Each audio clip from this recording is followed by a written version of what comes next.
Boa noite. Está começando agora mais um Ideias da Aldeia. Eu sou Vássia Vanessa e hoje vou entrevistar a psicóloga sanitarista Miriam Weber, que é vice-presidente da Associação Brasileira de Gays, Lésbicas e Transgêneros e veio aqui ao Acre como consultora do Ministério da Saúde para verificar as condições de atendimento às doenças sexualmente transmissíveis e AIDS no estado. Boa noite, Miriam. Boa noite. É um prazer recebê-la aqui com a gente. Prazer é meu estar aqui com vocês. Miriam, eu queria começar por essa questão da AIDS mesmo. Né? Não vou nem falar das doenças sexualmente transmissíveis, porque eu acho que dentro desse leque de doenças, a AIDS é uma situação que preocupa muito mais. Né? Apesar de todas as campanhas que tem havido, da massificação do uso da camisinha, do preservativo, né, dos coquetéis já no atendimento mesmo para as pessoas que contraem o vírus, a gente nota que, pelo menos no Brasil, de uma maneira geral, né, as mulheres têm contraído muito o vírus da AIDS, né, que tem aumentado o número de mulheres infectadas pelo vírus. Como é que explica esses índices tão altos, tendo em vista que já existem essas campanhas? O que se deve isso, Miriam? Olha, eu acho que foi como inicialmente foi vinculado, né, pela mídia e por alguns cientistas, né, de que o HIV e a AIDS estavam associados a grupos de risco. Então, o que aconteceu? No imaginário da população, quem não se sentia grupo de risco achou que não precisava se cuidar. Então, você vê, né, na trajetória da epidemia um decréscimo, né, nos índices de infecção entre homossexuais masculinos, entre profissionais do sexo. Houve um momento que estava muito alto entre usuários de droga injetável, agora, né, tende a descer também, e o que a gente vê são mulheres se infectando em larga escala. Principalmente mulheres casadas, né? Exatamente, porque foi colocado que, inicialmente, se a gente for pegar alguns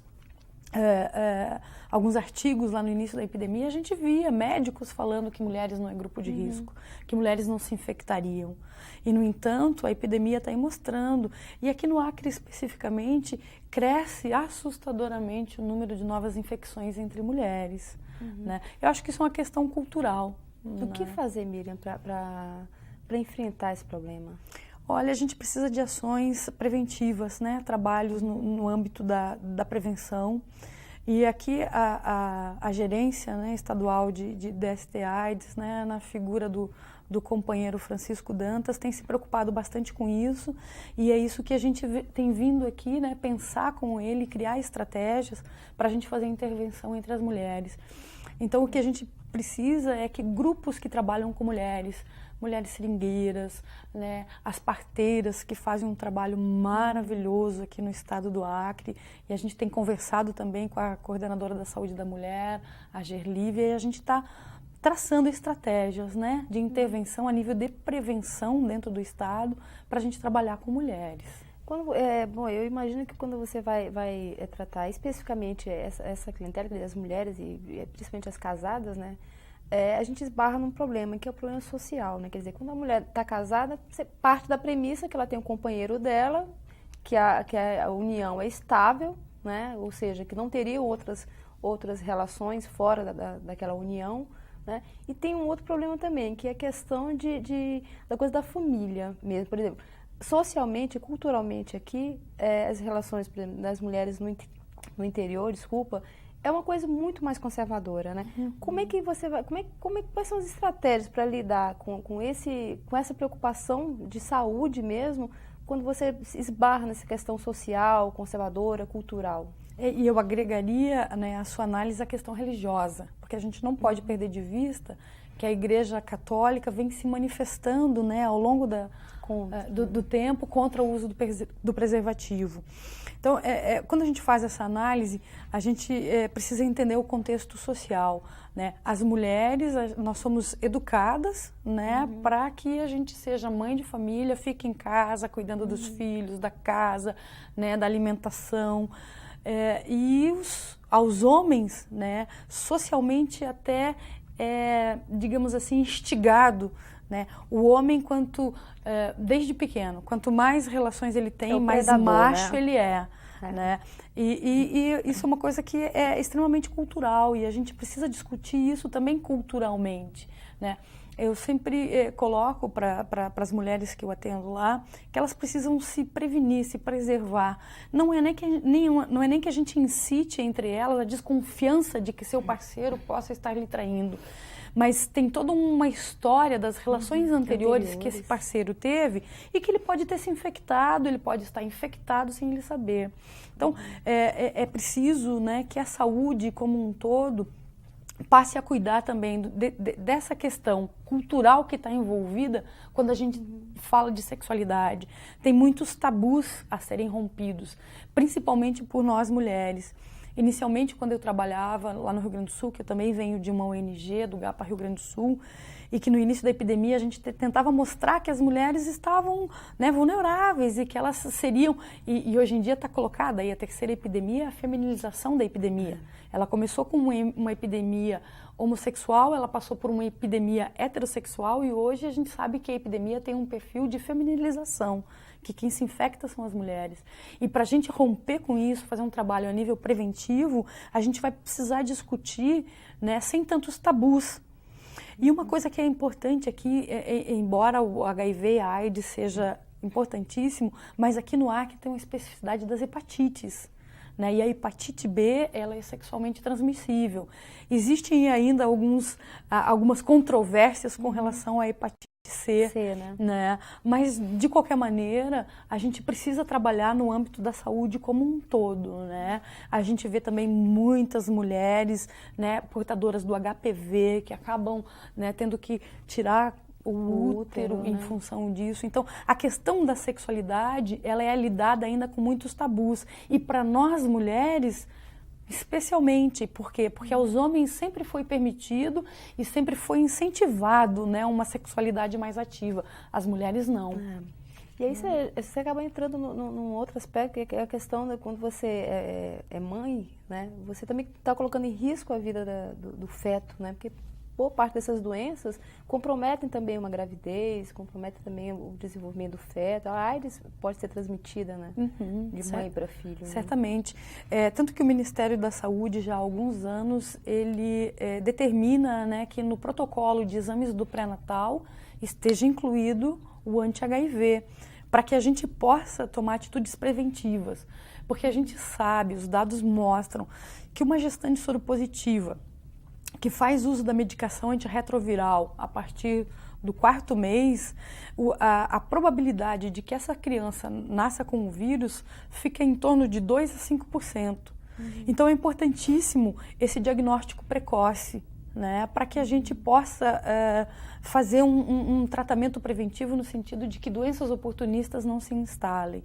Né? Hoje em dia a gente trata a AIDS como uma doença crônica tratável, mas para que a gente possa trabalhar com ela de forma a manter qualidade de vida, é preciso que o diagnóstico ele aconteça cedo. Sim. Um diagnóstico tardio, ele é muito complicado, a perspectiva, né, o prognóstico fica muito difícil. Né? E é isso que a gente tem se empenhado aqui, né, que o Francisco Dantas vem tentando, né, que a gente possa, né, estender o diagnóstico precoce a todo o estado do Acre, para que a gente possa realmente fazer um trabalho de ação preventiva, né? Magda, a gente estava falando sobre essa questão do número de mulheres infectadas. Como é que são esses índices na adolescência? Porque a gente sabe que as meninas, tanto meninas quanto meninas, estão iniciando a vida sexual muito cedo. Né? Como é que são esses números na adolescência? São altos. Né? Especificamente aqui, eu não me lembraria dados, mas o que a gente observa é um alto índice de gravidez na adolescência, né? Consequentemente, aumenta o índice de infecções, né, por HIV, por hepatites, também na adolescência. Isso é uma coisa que a sociedade precisa discutir. As escolas precisam trabalhar a questão da sexualidade de uma forma mais sadia, né? No sentido de poder preparar os adolescentes para que eles possam exercer a sua sexualidade de uma forma segura, sem risco de uma gravidez indesejada, sem risco de doenças sexualmente transmissíveis. Né? É assustador. A gente precisa ficar atento para isso. Inclusive, eu entrevistei na semana passada aqui uma médica, a doutora Magna Quinalha, que ela veio inclusive falar sobre a gravidez precoce, né? E uma das coisas que ela disse, que ela falou que na adolescência a camisinha já não é mais um tabu, né, que eles não têm tanta resistência a usar a camisinha. Como é que se explica então, Miriam, o índice de adolescentes jovens que estão contraindo o vírus, né, inclusive engravidando, se a camisinha não é um empecilho, não é uma coisa que eles se recusem a usar? Olha, empiricamente falando, eu acho que é o fenômeno que acontece com as mulheres. No início da relação, tem estudos que mostram que nos primeiros 3 meses, os casais usam preservativo. Chega ali pelo 3º mês, parece que se conhece a vida toda, né? Aí cria aquele vínculo e parece que o uso do preservativo, ele cria uma barreira de desconfiança. Né? A gente precisa lidar de outra forma. O preservativo, ele não é para se prevenir do outro, ele é para se prevenir de doenças sexualmente transmissíveis. Né? Então, acho que a gente precisa trabalhar a questão do preservativo também enquanto método contraceptivo e não enquanto uma barreira só para o HIV. Eu acho que é a forma como a gente vem tratando algumas questões. Isso dificulta um pouco, né? Miriam, você mesmo tinha tocado logo no começo, né, que muitos mitos foram criados, né, logo que descobriram o vírus HIV, né, e começaram a surgir casos da doença. Né? Um deles foi essa questão dos grupos de risco, né, que seriam os homens que tinham parceiros sexuais do mesmo sexo, os usuários de drogas injetáveis, enfim. Hoje em dia, né, o que é mito, o que é verdade quando se fala em prevenção, quando se fala em AIDS? Mito é achar que existem, porque tem pessoas que ainda acham que existem grupos de risco. Isso é um grande mito, né? Outro mito é achar que o HIV passa pelo ar. O HIV não é contagioso, ele é infecto-contagioso. É preciso que as pessoas se coloquem numa situação de receber o vírus, ou seja, manter relação sem preservativo, compartilhar seringa no uso da droga injetável, receber sangue ou hemoderivados e na amamentação. Né? Uma mulher soropositiva que ganhou neném, ela não pode amamentar, porque o vírus se transmite através do leite materno. Então, acho que o mito é esse. E achar que a AIDS só dá em pessoas promíscuas. Né? Então, a gente precisa desconstituir isso. Né? A sexualidade, ela diz respeito a todos nós. Consequentemente, o HIV, ele diz respeito a todos nós. É preciso que as pessoas se deem conta, né, de que, como eu digo, ele é um vírus absolutamente democrático.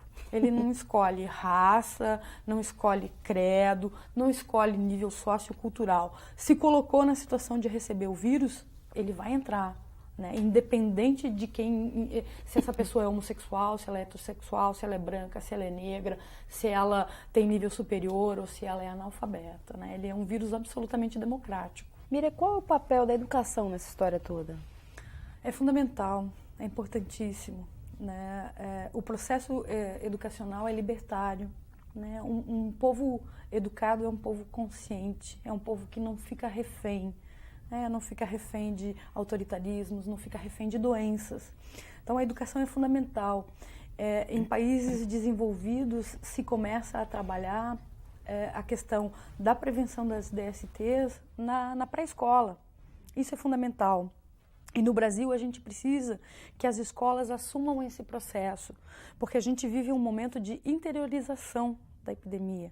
Aqui no Estado, é uma preocupação da gerência estadual de DST/AIDS esse processo de interiorização. E a nível de prevenção, é preciso que as escolas assumam e desmistifiquem. Trabalhar a educação sexual ou orientação sexual nas escolas não é incentivar o exercício da sexualidade antes do tempo, mas é preparar, é dar base para que quando os adolescentes iniciem a sua vida sexual, que o façam de uma forma segura, saudável. Né? E outro processo importante disso é o conhecimento. Quando a gente tem conhecimento das coisas, a gente não fantasia. Tem muitas pessoas que têm ideias muito fantasiosas com relação à AIDS, com relação ao HIV. Isso é em função do desconhecimento, né? Do ignorar o que de fato acontece. E outra coisa que a gente precisa é incentivar com que as pessoas que já tiveram já iniciaram o exercício da sua sexualidade e o fizeram sem o preservativo, que elas possam fazer uma testagem para ficarem tranquilas se nada aconteceu, e 2, para que elas possam, se houve a infecção... O acesso ao exame, né, na rede pública. O exame, ele é gratuito, né, não precisa de requisição médica. Esse processo que a gente faz de descentralização, no próximo mês, após as eleições, a gente vai já iniciar aqui no estado do Acre esse processo de testagem descentralizado. Vai à unidade de saúde, procura o local onde faz a testagem e vai fazer o diagnóstico, né? Se não houver problema, isso dá uma zerada. É como eu digo, né? Se a gente já tem relações anteriores, a testagem faz com que zere as relações anteriores, né? E se houve a infecção, é necessário iniciar um tratamento precoce para não deixar que as doenças oportunistas se instalem, porque esse é o problema. Hoje em dia, a gente observa no Brasil quem vem a óbito por AIDS ou porque não está aderindo ao tratamento, ou porque ela não teve um diagnóstico a tempo de poder impedir a doença de entradas oportunistas. Miriam, depois eu vou querer saber um pouco do teu trabalho, da tua militância na Associação Brasileira de Gays, Lésbicas e Transgêneros, mas no próximo bloco. O Ideias da Aldeia volta já já.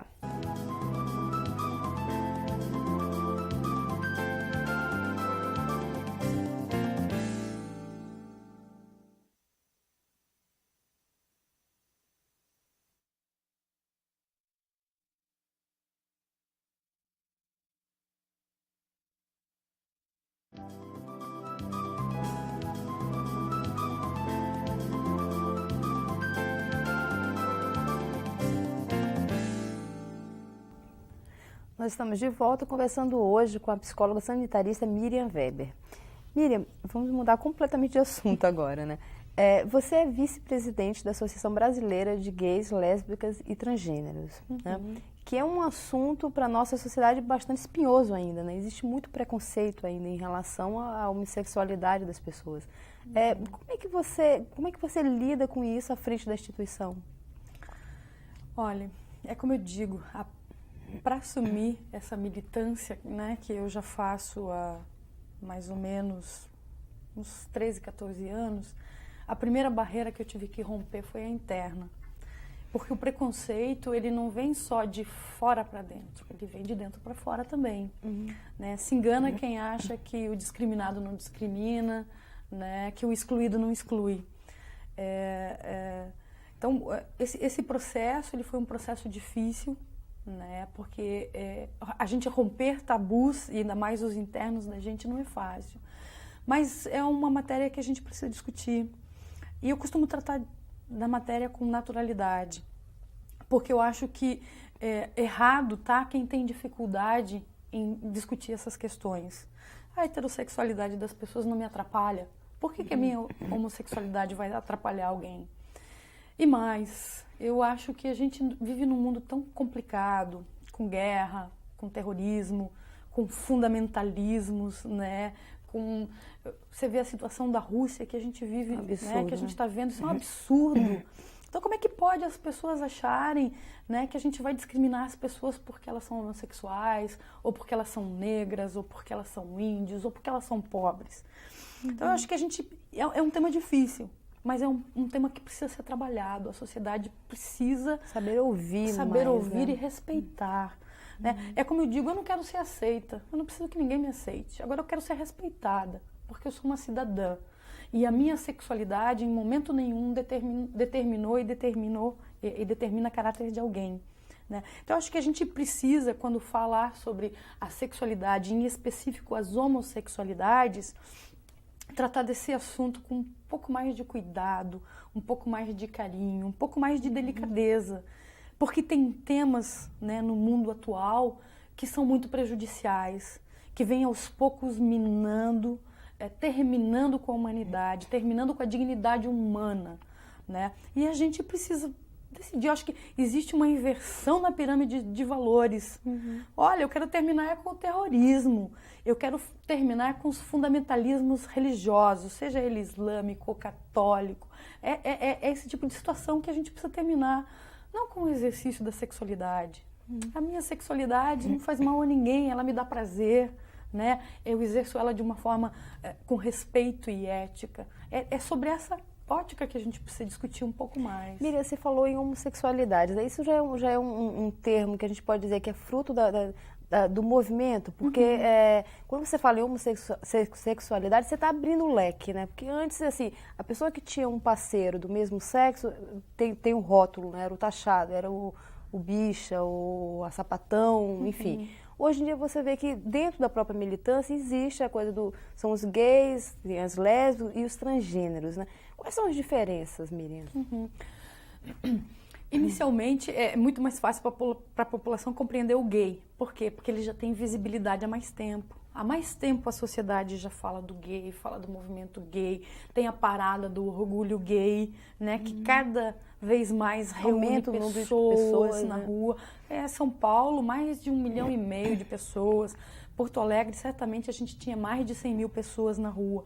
Então, já foi diluindo um pouco mais o preconceito. As pessoas falam, é a bichinha querida, a bichinha delicada, né? Já foi rompendo um pouco mais. Aí houve um momento que a gente precisou, nós, mulheres homossexuais, né, lésbicas, que a gente precisou afirmar e reafirmar, né, a nossa visibilidade. Por quê? Porque a invisibilidade das mulheres lésbicas nos causou muitos problemas de saúde. Tem pessoas que pensam que as lésbicas não têm problemas de saúde, não têm doenças sexualmente transmissíveis. Tem. Nós temos baixa vulnerabilidade ao HIV, mas nós temos alta vulnerabilidade à hepatite B, muitos casos de hepatite B, HPV, alguns tipos de vaginoses bacterianas. Então, a gente tem outras questões que precisam ser trabalhadas, mas a gente sempre foi invisível.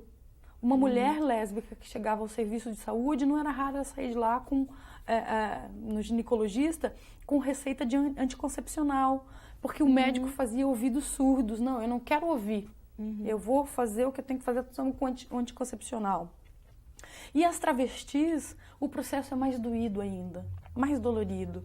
A gente tem dentro do movimento, e essa é uma luta que eu tenho, a partir de janeiro, me comprometido em homenagem à minha grande amiga Janaína Dutra, que infelizmente faleceu no final de janeiro, mas que era uma travesti maravilhosa, advogada, né? A gente precisa investir nas cidadanias das travestis. Elas precisam, sim, ser aceitas nas escolas, elas precisam ter cotas nas escolas. Uma travesti não consegue terminar o 1º grau. E aí o que sobra para ela? Pelo preconceito. Pelo preconceito, porque ela é excluída da sala de aula, ela é mandada embora da família, ela é jogada na sarjeta. O que sobra para ela? A prostituição. Algumas conseguem ser cabeleireiras, manicures, mas são raras. A maioria não tem outra alternativa a não ser a prostituição. E isso é de uma dor imensa, né? Então, o movimento homossexual, e em específico a Associação Brasileira de Gays, Lésbicas e Transgêneros, e esse transgênero a gente colocou por ele ser um termo mais amplo, que abrange, né, travestis e transexuais. A gente não quer fragmentar a discussão. A gente quer que as homossexualidades, enquanto um todo, tenham visibilidade, tenham respeito, né, sejam aceitas enquanto cidadãos que somos, né? Então, fragmentar a discriminação é guetizar ela, né? Não pode os gays fazer um trabalho, as lésbicas outro, os travestis outros. E eu vou mais longe. Não dá mais para os negros fazerem um trabalho, as mulheres fazerem um trabalho. As minorias ficarem se dividindo, né? Quem luta pelos movimentos sociais hoje em dia tem que ter uma visão ampla e inclusiva. A gente não pode trabalhar na ótica da exclusão. Como pode um negro discriminar um homossexual? Ou como pode um homossexual discriminar uma mulher? Isso é um absurdo. Então, a nossa luta dentro da BGLT é para que os movimentos sociais, enquanto todo, você vê, a gente tem 144 associações. Em todo o Brasil? Em todo o Brasil, em todos os estados, né? E a gente tem parceiros, né? Vocês vão ficar espantadas, mas as católicas pelo direito de decidir são nossas parceiras. E está dando muito certo essa parceria, né? O Movimento Negro Unificado é nosso parceiro. a gente está fazendo parceria com sindicatos. Existe hoje um grupo dentro da igreja, Miriam, que vai de encontro a essa visão tão conservadora que a Igreja Católica sempre teve ao longo de sua história, né? E que de repente está abrindo para ouvir essas minorias? É isso? Tem, as católicas pelo direito de decidir, e a gente tem dentro da Igreja Católica a pastoral das DSTs, que a igreja não divulga muito, né? Mas que tem pessoas preocupadas, sim, em fazer essa discussão. Porque é como eu estava falando, né? Eu acho que vocês lembram, há pouco tempo atrás, não lembro se foi 1 ano, 2 anos atrás, o Papa fez uma encíclica pedindo perdão às mulheres, porque elas foram mortas na fogueira. Eu acho que a Igreja Católica precisa refletir, senão daqui a 100 anos vai ter que um Papa de novo fazer uma encíclica pedindo perdão para as mulheres e para os homossexuais, porque foi responsável por muitas mortes, né? Então, a gente também não quer entrar de frente com a Igreja Católica. A gente quer poder, das parcerias que a gente tem lá dentro, a Igreja Católica. Incluir. Porque a Igreja Católica é responsável. As igrejas, enquanto um todo, são responsáveis por isso. Não cabe mais, né, a gente dizer que Cristo pediu que a gente amasse ao próximo como a gente mesmo e a gente ficar excluindo, a gente ficar discriminando. A Igreja Católica ser responsável por infecções por HIV, porque diz para os fiéis não usarem a camisinha. Ser responsável por muitos assassinatos, porque ela incentiva a homofobia. Né? Então, eu acho que essa dinâmica, ela vai se alterando, sim. E acho que as igrejas, se elas quiserem se manter e manter os seus fiéis, elas vão ter que renovar seus discursos. Eu falo todas as igrejas, né? Miriam, com todo esse panorama que você colocou, né? Qual é a maior dificuldade hoje de militar pela liberdade afetiva e sexual do cidadão? É a homofobia, né? A homofobia é um grande problema atual. Tanto que o Brasil, né, através da Presidência da República, em junho, lançou o Programa Brasil Sem Homofobia, que é inovador a nível internacional. Pela primeira vez, um governo de um país reconhece que precisa ter trabalhos dentro do seu governo de incentivo à cidadania de homossexuais. Aliás, acho que isso é uma coisa que a gente precisa discutir. A gente está num momento muito importante, que é o momento eleitoral. É preciso que a gente se dê conta que esse é o momento de escolher pessoas que estão comprometidas com uma cidadania plena. E a cidadania plena é aquela que tem espaço para todos e todas. Não é um espaço de cidadania só para o branco, heterossexual, classe média. Né? A gente precisa investir, né, em eleger pessoas comprometidas com uma cidadania ampla, que tenha lugar para negros, para homossexuais, para travestis, que tenha políticas públicas afirmativas que contemple um mundo melhor, mais justo, mais igualitário para todos e todas. Né? Miriam, você é gaúcha, né? Sim. E o machismo e o conservadorismo gaúcho é uma coisa que é bem forte. Já foi até imortalizado naquele livro do Veríssimo, Analista de Bagé. Né? Como é que foi para você romper com tudo isso e assumir a tua homossexualidade? Você sabe que tem uma coisa muito interessante, que a partir do momento em que a gente se assume e que a gente trata com dignidade as nossas questões, a gente tem o respeito das pessoas. Né? Então, embora tenham algumas pessoas que internamente elas possam ser assim extremamente homofóbicas, mas elas me respeitam muito, porque eu trato da questão da sexualidade com muita naturalidade. Foi como eu falei, primeiro eu tive que romper o meu preconceito. E a partir do momento que eu rompi o meu preconceito, eu consegui trabalhar com essa questão, com essa temática, sem problema. E quando eu me dei conta de que quem me discriminava, quem poderia, né, me apontar e dizer, lá vai o sapatão, que o problema era nessa pessoa. Né? Porque a gente precisa ter uma coisa bem clara. Olha, homossexualidade não é crime, homossexualidade não é doença, mas a homofobia é doença. Seria o ódio aos homossexuais? A homofobia é o ódio extremo aos homossexuais. Ou seja, o homofóbico é aquele que se incomoda demais, que discrimina, que quer jogar pedra, que quer matar, que acha que é um absurdo, que quer exterminar o homossexual da face da terra, mas isso é algo absolutamente doentio. E isso é reflexo de algo que internamente ele não consegue trabalhar. Se a gente se der conta que aquela pessoa que faz chacota com o homossexual, que discrimina, que quer bater, na verdade ele está querendo exterminar, bater com algo que está dentro dele. Né? Você vê as mortes, né, os assassinatos de homossexuais, eles são com requintes de crueldade. Você não vê um assassinato com um tiro. Um tiro basta para matar. Então é como eu digo, num assassinato de homossexual, o primeiro tiro mata o outro. O restante está matando algo que tem dentro de si. Muito Exatamente. Forte, né? Então é isso que a sociedade precisa entender. Olha, a homofobia é algo completamente doentio e complicado. Miriam, há alguns anos a companheira da cantora Cássia Eller, que morreu em 2001, conseguiu ganhar na justiça a guarda do filho da Cássia, né, que era criado pelas duas. Né, e você mesma, né, que eu tenho informações que você até confirmou antes da entrevista, conseguiu legalizar a tua união com a tua companheira. Né? Esses dois exemplos, eles indicam que existe uma mudança, né, no tratamento que a justiça brasileira dá para os homossexuais, ou são casos isolados de juízes? Não, eu acredito, eu tenho certeza que está acontecendo um grande avanço a nível de judiciário. O nosso judiciário está muito mais avançado que o nosso legislativo, por exemplo. Então, quando você vê que tem parado no Congresso Nacional uma lei, né, que é da parceria civil, porque a bancada do nosso Congresso, em geral, ela é muito conservadora. Mas o tanto que o Congresso não conseguiu avançar, o Judiciário avançou. E mais, eu acho que o fato da Maria Eugênia, né, a companheira da Cássia Eller, ter ficado com a guarda do Chicão, isso foi resultado de muitos anos, muitas pessoas do movimento homossexual estarem lá, dando a cara aos tapas. Né? Há muitos anos atrás, eu perdi a guarda da minha filha, por conta da minha homossexualidade.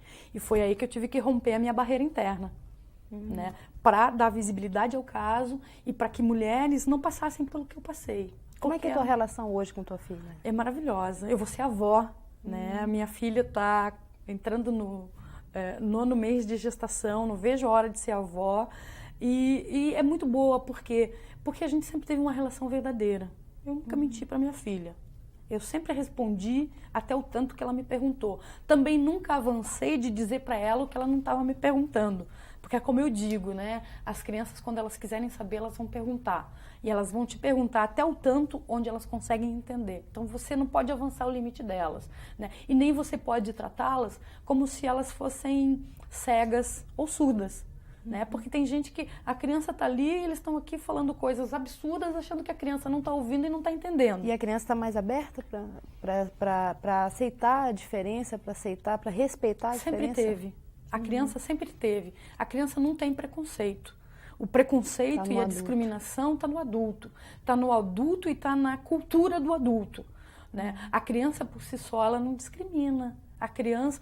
Seria muito bom se todos nós pudéssemos conservar um pouco mais o nosso lado criança, né? Porque a criança ela é solidária, ela é respeitosa, né? E ela não tem preconceito. Isso tudo está na cabeça do adulto. Miriam, eu queria agradecer a tua presença aqui, né, e dizer que a gente está sempre aqui, quando você voltar ao Acre, quiser nos visitar, nós estamos aqui. É muito prazer. Eu que quero agradecer a possibilidade de ficar conversando com vocês e dizer que eu sou absolutamente apaixonada pela terra de vocês. Antes de conhecer já era, né, em função do Chico Mendes e da ministra Marina, que é uma celebridade a nível nacional, né, e quando vim aqui me deparei com pessoas maravilhosas, sensíveis, respeitosas, e isso é fundamental. Esse estado tem tudo, né, para ser exemplo. Certeza que o Acre está de portas abertas. Muito obrigada. Bom, o Ideias da Aldeia vai ficando por aqui. A você das 22 cidades acreanas que nos acompanhou, uma boa noite e até o próximo programa.